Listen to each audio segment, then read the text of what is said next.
When Alec Egret was just a brat who spent most of his time doing useless things like fishing around the capital, a flashy magician named Eldaz approached him and asked if he was interested in magic. At first Alec thought that Eldaz was Diddy's agent, but it turns out that he was really just interested in teaching him magic. Eldaz soon started teaching him how to cast spells by thinking about the friends he would make in the future and how he would need to save their asses from monster attacks. Thanks to his trauma-heavy teaching methods, Alec managed to learn magic quickly. Even then, he was disappointed that it took him a whole day to learn a single spell, and he didn't even listen to Eldaz mumbling that it takes normal people a month to learn that spell. Alec eagerly asked Eldaz to teach him another spell, but he told the overeager boy that one spell was enough for the day. Alec was not satisfied by that, but Eldaz remained firm on his decision, and they decided to waste the rest of their time by fishing. Alec kept pouting like a bitch the entire time, but then Eldaz stoked his ego by telling him that he had great talent for magic. He told Alec that even without his lessons, he would become a great magician in the future, and asked him to leave it to fate. Alec was shocked to hear this, and he asks Eldaz why was he teaching him magic in the first place. Before he could give an answer, a fish got caught in his line and Eldaz panicked because he had never caught a fish before. Alec laughed at him before helping him out, saying that a magician as skilled as him should know how to catch fish. Anyway, their life as a student and teacher continued as time passed, and Eldaz taught Alec a lot about magic. But then one day, Eldaz suddenly announced that he was leaving the capital. Alec was devastated by this news because that meant he would never meet his teacher again. But Eldaz had a final piece of advice for him. He told Alec that if he ever got the chance to become a court magician in the future, he should refuse to take the role. Alec couldn't understand what he meant by that and asked Eldaz why did he even teach him magic in the first place. Eldaz shed his gloomy expression for a moment as he talked about Alec's late mother, who did him a great favor when she was alive, and he was just trying to repay her son by teaching him. That was the last time Alec saw his teacher, and he worked hard to enter the Royal Magic Academy so that he could meet him again. There, Alec finds that Eldaz was once a student of the same academy, and he graduated at the top of his class, becoming a court magician soon after that. However, he was kicked out from that post in a few years, and Alec realizes why Eldaz told him not to become a court magician. Instead of following his advice, Alec decides to become a court magician so that he can the unfair imperial court itself. Long story short, he succeeds in achieving his goal and becomes a court magician, but turns out, he should have listened to his teacher's advice. Alec realizes this only when Crown Prince Regulus fires him from his adventurer party in the middle of a dungeon. He asks the prince the reason for that, and the blonde asshole tells him that he is being fired because he is useless. He talks about how he always risks his life on the front line to beat the monsters. The fire magician Lenny uses her spells to repel monsters, and their tank Ix blocks enemy attacks. On the other hand, Alec stays in the rear all the time, and he can only cast pitiful support magic. Regulus says that they don't need a loser like him in their party, and then further insults Alec, saying that he doesn't even deserve to be called a court magician. Alec tries to explain the reason why he only uses support magic, but Regulus doesn't want to hear his answer. Lenny also agrees with him, calling Alec a coward who doesn't have the guts to go deeper into the dungeon, and he is always holding them back. Ix silently nods in agreement as well, and then Lenny says that they have put up with him all this time because the king ordered him to join their party.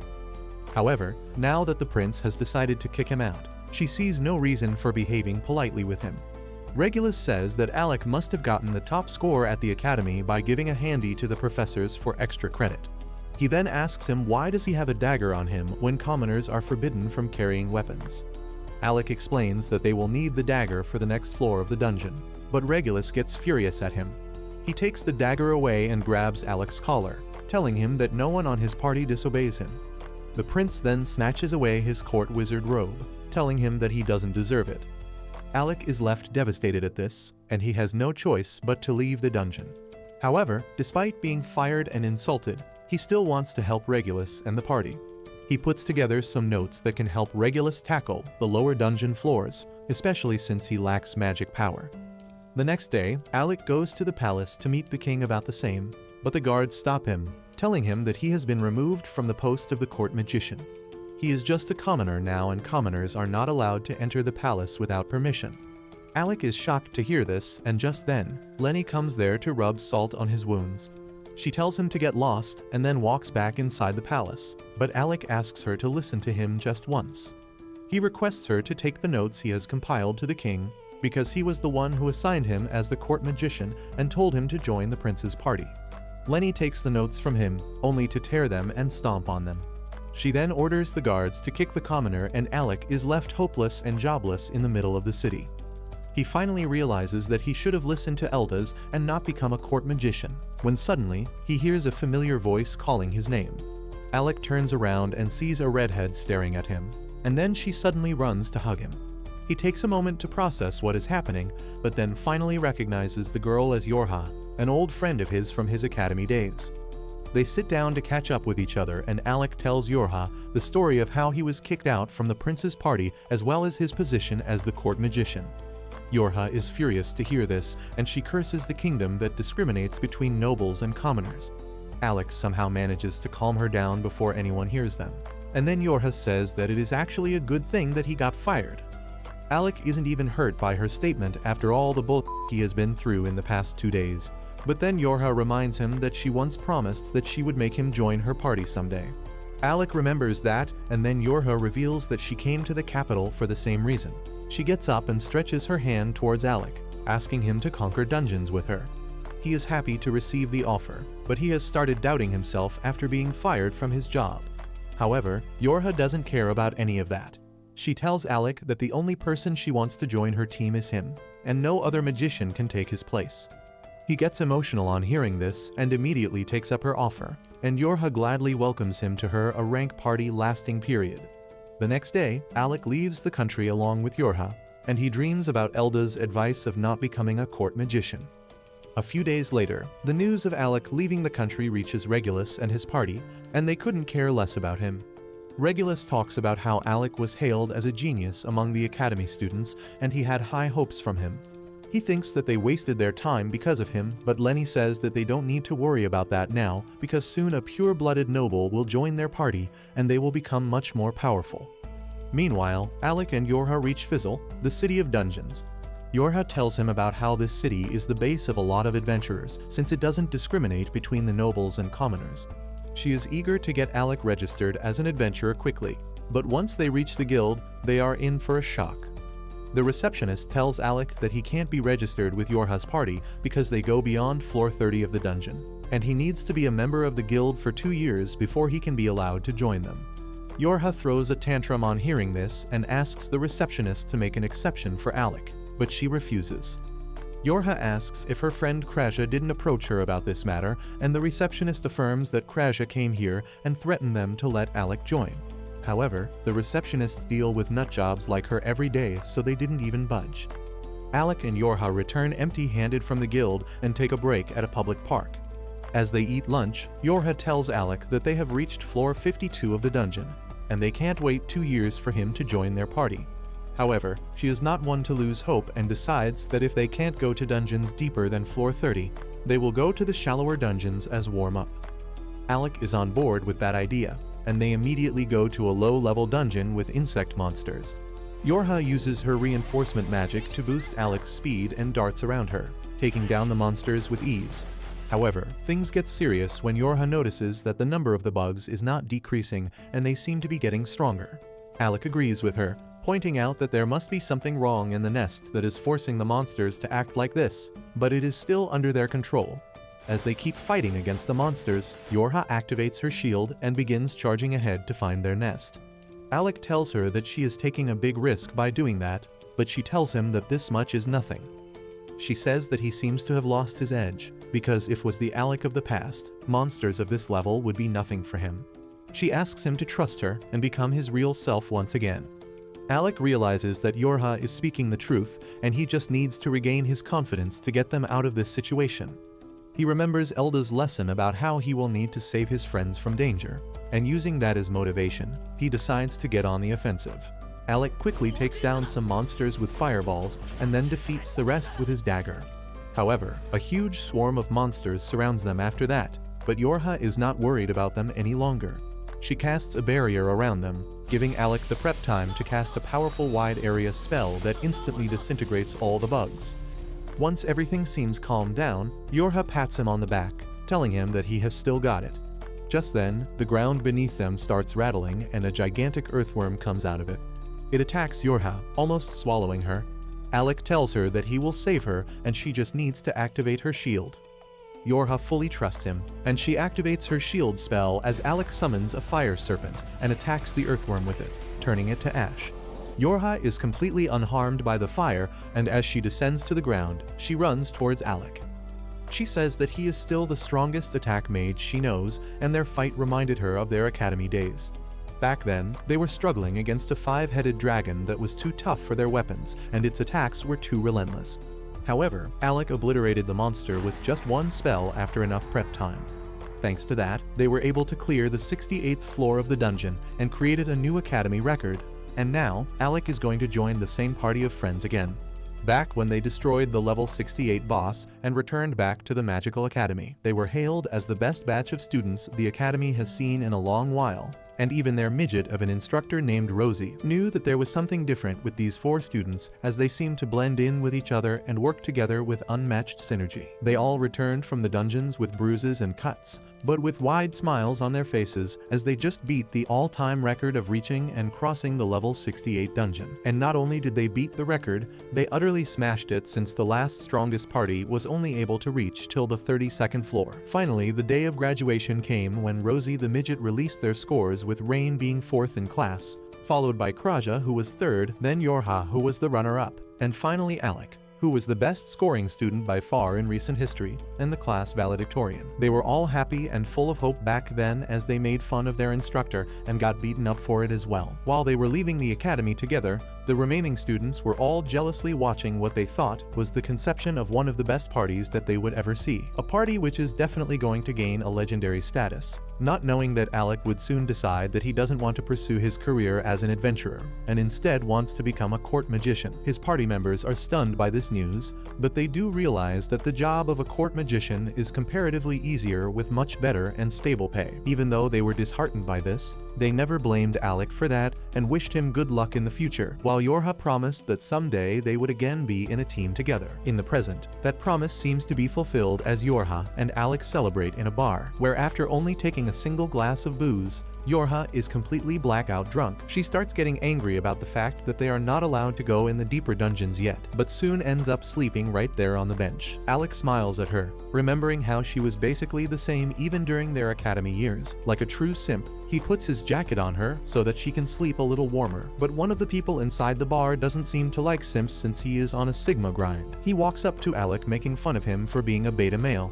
But Alec completely ignores him, since the man is a fan of Andrew Tater Tot. He obviously has anger issues, so he raises his bottle to smash it on Alec's head. But Alec uses a mana shield effortlessly to block the attack, before turning to face him. The man smiles at him, happy at the fact that he finally got some attention. He already knew that Alec was a court magician and claims that he wouldn't expect someone as elite as him would be roaming around trying to become an adventurer. This sudden change in his mood surprises, but what surprises him more is the fact that the big burly man takes out a card from his pocket, which turns out to be an adventurer's pass, and puts it down on the table in front of him. Alec is confused and asks what the hell is he doing, but the man simply replies that it's a token of apology for testing him with the bottle. But he also puts another condition that Alec must show him his magic if he wants to take the pass. Alec is still confused, when suddenly Yorha, the idiot, wakes up groggy and calls the man the Guildmaster, asking what is he doing here. Alec is at a loss of word, wondering why would the Guildmaster just give him a pass.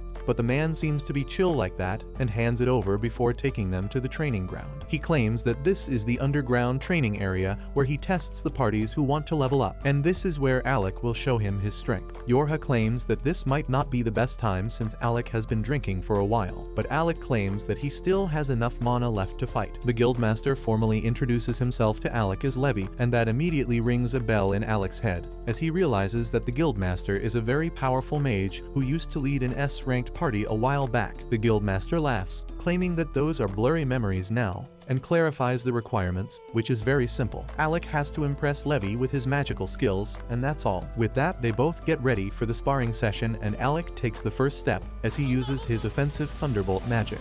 which is expertly dodged by Levy, who in turns uses water magic and throws water balloons, I guess. Alec dodges them and realizes that the Guildmaster has the upper hand in terms of range, so he will have to try some other strategy. He decides to turn the fight into a close quarters combat, but to his surprise, instead of backing off, Levy slams the ground with his fists and uses reinforcement magic on himself, boosting his speed a lot. He then dashes towards Alec, sidestepping him at the very last moment, and starts revolving around him at an incredible speed, before trying to land a solid punch, which Alec barely blocks with his mana shield. The shield, however, ends up shattering due to the sheer force of the blow, and he gets blasted into the walls. Levy is impressed by his durability though, claiming that not many people could survive that punch, but Alec walks out of the cloud of dust, claiming that Levy is indeed a true S-ranked adventurer. Seeing his nonchalant nature confuses Levy a little, who expected him to be scared and worried. But Alec claims that he is continuously forgetting that he is no longer the court magician, who are bound by a bunch of rules and are only able to use defensive magic. Since he is now not bound by anything, he can truly let go and use his full arsenal of magic attacks. Levy laughs at this and tells him to come at him full force, and Alec takes out his stiff wood once again, but this time he turns it into a magical blade. Levy gets ready for his attacks and again throws water balloons at him, but this time Alec manages to dodge the first one. Before slashing the next, he pretends to go on the offensive, which forces Levy to do the same, but this was all a plan, as when Levy uses his self-boosting magic and dashes towards Alec, he lays down a trap and explodes him with a thunderbolt before slashing through him to the other side. Levy stands still for a couple of moments, claiming that Alec truly is something else, as he already overpowered his magic. But to Alec's surprise, Levy isn't done yet and activates his trump card. He brings out magical gauntlets covered with dragon scales, which gives him an immense boost in strength, and with all that power, he rushes straight at Alec, who barely dodges the hit. The punches create a crater on the ground, but Alec is not ready to back off, as he then uses his lightning spell on him, but Levy simply shakes it off, completely ignoring the hit. Levy pushes through the attack and tries to punch Alec, who blocks the hit with his shield, but gets pushed back. He wonders what he could do next to deal with this monster, but Levy has more tricks in his bag, as he uses a special ability of his gauntlets, which heals him of any injuries. Levy realizes that the more he drags out the fight, the worse his chances of winning are. So he decides to push the attack and starts slashing and hacking at Levy, who manages to block every single strike, taunting Alec to do better than that. Alec decides to trash talk as well, which tilts the Guildmaster, who tries to land a powerful punch, but Alec dodges that and finds an opening to attack. This annoys the Guildmaster even more, so he pushes on with the attack, hitting the wall instead as Alec nimbly dodges beneath it. Levy doesn't give him any breathing space though and tries to land another attack, but Alec blocks successfully, before trying to land the winning blow. To his surprise though, the Guildmaster is a lot tougher than he looks and soaks the damage, before trying to land a double-handed smash, which covers the air with a dust cloud. But as the dust clears, Alec emerges out of it unhurt and tries to go after Levy once again, but this time when he strikes the Guildmaster, his stiff wood turns limp, and he falls to the ground unconscious after completely running out of mana. Yorha immediately rushes towards him, using her regeneration magic to heal. Suddenly Rain appears inside the training ground, making fun of Levy for being an S-ranked adventurer and using his strongest skill on a lower rank person. Levy tells him to shut his trap, as he was merely testing Alec's limits and he would have passed him anyways. With that, Rain picks Alec up and takes him into a room where he can get some rest, while Rain sits on his legs for some odd reason. They talk about how it's been so long since they have been together like this, when the receptionist bursts into the room, claiming that she urgently needs the Guildmaster. Levy grabs her face and drags her out of the room with him, while Rain grabs a bunch of booze and asks Yorha to tell him everything that happened with Alec. By the time she was finished, Rain was shaking with anger as he realizes that the people in his party made him carry all their stuff, had them do their inventory, never let him use any magic apart from defensive one, and didn't even let him carry a dagger with him. He suddenly turns towards Yorha and asks how exactly did Alec even use defensive magic, since that was his job at the academy, and Alec was never any good at it. Yorha replies that he learnt it from scratch and worked at it till he became good enough, and now his defensive magic is almost as good as hers. He realizes that even after babysitting the crown prince for all that time, They still banished him by calling him worthless. He ends up shattering the bottle in his hands in anger, which wakes Alec up. He is a little surprised to see Rain here, while Yorha happily exclaims that the guildmaster gave him the pass. This makes Alec really happy, as now they can all move towards the higher level dungeons as a party. But Rain tells them that it can wait as before, that they need to do something else. Alec has no idea what the hell is he talking about, but Rain explains that first they need to take revenge. For that they will enter the royal city and sneak into the palace, and then beat the out of the prince and his party. Alec tells him that they are not going to do anything like that. And even Yorha claims that fighting other parties is strictly prohibited. Alec puts a hand on Rain's shoulder, telling him that having loads of fun on their adventure would be enough for him, as he doesn't really care or think about what happened to him at the court anymore. Rain suddenly claims that he has got it. All they have to do is become the strongest party in the world. That would 100% piss the crap out of the prince. And if their country is ever in any problem, they are bound to come for aid to the strongest party in the world, and it would feel really amazing to say no to their faces. Alec realizes that this is the best compromise that he could get, so he agrees on becoming the strongest party in the world. Meanwhile, in another room, an injured S-ranked adventurer named Krista is badly injured, as she breathes hard while the receptionist applies bandages to her body. The guildmaster doesn't look amused by this, since if the S-ranked party is in trouble, that means that the whole guild is in trouble. Krista tells Levi that her party is still stranded and they need all the help that they could get. The guildmaster immediately convenes an emergency meeting where he calls all the ranked adventurers and explains that they are going on a rescue mission on the 64th floor. Back in Alec's room, he ends up meeting Krasia after a long time, whose two personalities seems to have developed very nicely. She asks why he is not at the meeting, but Alec replies that he is not an ranked adventurer, so he stayed back. She immediately casts her heal spell, which completely heals Alec in an instant, which makes me wonder why the hell were they using bandages on Krista if they can simply cast heal magic. Anyways, Yorha and Rain enter the room as Rain starts screaming with excitement that they are going to go on a rescue mission. They catch Alec up on the happenings, claiming that the dungeon is a little different because on that floor, you can't use magic, so you are completely dependent on potions. And since the S-ranked party got completely wiped out, they ended up sending Krista alone to get help. Alec asks Krasia whether she was fine working in that dungeon since her speciality is healing magic, and he replies hotly that she opposed it. But the idiot Rain overruled her and used his veto to enter the dungeon. They start bickering with each other, when Yorha turns towards Alec, claiming that it should be up to him whether they go into the dungeon or not, since he is going to have the main and the hardest job dealing with the main floor boss. Alec agrees to the mission, and soon they head out towards the dungeon. And standing in front of the entrance, Rain claims that this is going to be the start of the legend of their party. But that's where this video ends. Remember to like and subscribe to the channel. Thanks for watching, and I'll see you next time.